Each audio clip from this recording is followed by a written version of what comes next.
Assalamualaikum warahmatullahi wabarakatuh.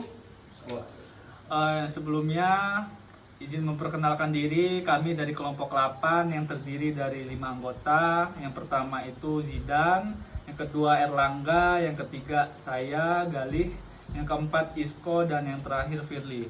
Kelompok kami akan membawakan tema tentang akibat hukum dan prestasi hutang piutang. Sebelumnya akan dibacakan oleh saudara Zidan. Pertama akan menjelaskan, dan Firly Bani akan menjelaskan pendahuluan. Istilah wan prestasi dalam pasal 1238 KUH Perdata merujuk pada kondisi debitur yang dinyatakan lalai berdasarkan klausul atau perbuatan sejenis yang berbeda dengan perbuatan melawan hukum meskipun keduanya terkait kewajiban. Wan prestasi bersumber dari perjanjian sementara, perbuatan melawan hukum bersumber dari undang-undang, dengan perbedaan juga pada ganti rugi yang dijatuhkan, sebagaimana diilustrasikan dalam kasus putusan nomor 58/PDT/2023/PN JMR, di mana tergugat tidak mengembalikan pinjaman sebesar 125 juta dalam waktu 3 bulan meski telah menawarkan sertifikat tanah sebagai jaminan, sehingga wan prestasi terjadi ketika pihak dalam kontrak yang sah tidak memenuhi janji sesuai kesepakatan, baik tidak melakukan yang seharusnya, terlambat melakukan, atau melakukan tidak sesuai kualitas, kuantitas, atau metode yang disepakati yang konsekuensinya mencakup tuntutan ganti rugi atas kerugian finansial dan non finansial. Selanjutnya saya akan melanjutkan dari Zidan, yaitu pada kasus ini pihak tergugat tidak melakukan sesuai dengan kualitas atau kuantitas dalam metode yang telah disepakati, yang mana konsekuensinya mencakup tuntutan ganti rugi atau kerugian finansial dan non finansial, penegakan perjanjian melalui jalur hukum atau pengakhiran perjanjian, kecuali jika kegagalan tersebut disebabkan oleh force majeure yang berada di luar kendali pihak bersangkutan. Pada masalah ini kami merumuskan dua rumusan masalah. Yang pertama yaitu apa konsekuensi hukum dari wan prestasi dan apa yang dimaksud dengan utang piutang.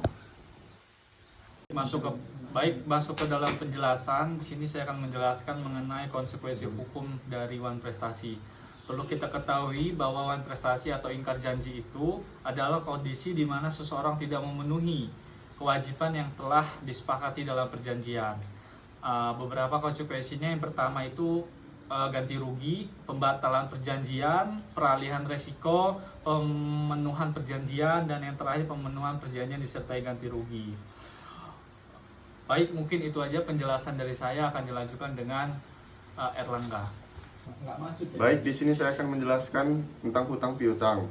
Hutang piutang adalah kesepakatan di mana suatu pihak memberikan sejumlah barang yang habis karena pemakaian kepada pihak lain dengan syarat pengembalian dalam jumlah dan jenis dalam keadaan yang sama, yang pengesahannya dilakukan oleh notaris. Sebagai profesional hukum berwenang untuk membuktikan keabsahan tanda tangan. Kemudian dalam sistem hukum Indonesia, jaminan yang dibedakan dari perjanjian menurut Undang-Undang Nomor 7 Tahun 1992, Jungto Undang-Undang Nomor 10 Tahun 1998 merupakan bentuk kepercayaan terhadap itikat dan kemampuan debitur melunasi hutang, baik yang timbul dari undang-undang maupun dari perjanjian, misalnya seperti hipotek, gadai, dan fidusia, yang berfungsi mendorong debitur menjalankan usaha, memotivasi penyelesaian kewajiban, memberikan kepastian hukum, dan hak menagih bila terjadi wan prestasi yang akibat hukumnya dapat berupa ganti kerugian, pembatalan perjanjian, gugatan perdata, atau tuntutan pidana jika ada mengandung unsur penipuan. Kemudian akibat hukum. Jika terjadi wan prestasi dalam perjanjian hutang piutang, akibat hukum yang mungkin timbul dalam pembayaran ganti rugi sesuai dengan pasal 1243 KUH Perdata dan pembatalan perjanjian berdasarkan pasal 1266 atau 1338 ayat 2 KUH Perdata. Sekian dari saya, akan dilanjutkan oleh Isko. Dan yang terakhir, kesimpulan. Wan prestasi yaitu pelanggaran terhadap janji atau kewajiban dalam perjanjian yang sah, mengakibatkan konsekuensi hukum serius bagi pelanggarnya, termasuk tuntutan ganti rugi atas kerugian pihak lain akibat tidak terpenuhinya, terlambatnya, atau tidak tuntasnya pelaksanaan perjanjian.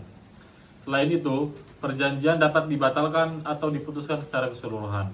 kecuali jika ketidakmampuan memenuhi kewajiban tersebut dapat dibuktikan sebagai akibat force majeure yang berada di luar kendali dan perkiraan para pihak.